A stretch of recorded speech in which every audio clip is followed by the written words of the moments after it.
زنی تاجیک را انسان نمی شماریدند و او را اشیا می پنداشتند.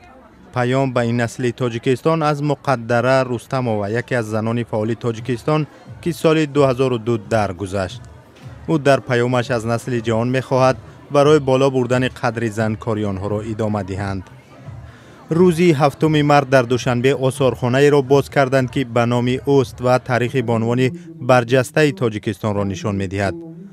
مقدره رستمووا یک زمان معاون وزیر فرهنگ تمام این آثار تاریخی را از حساب پول خود و حق نفقت جمع آورده است. درباره تاریخ فرنگی سوزی در تاجیکستان آثار دارد و درباره آنکه محو بیسوادی در زمان شوروی چگونه صورت می گرفت. باز کردن آثارخانه را اقدام خوب می دانند.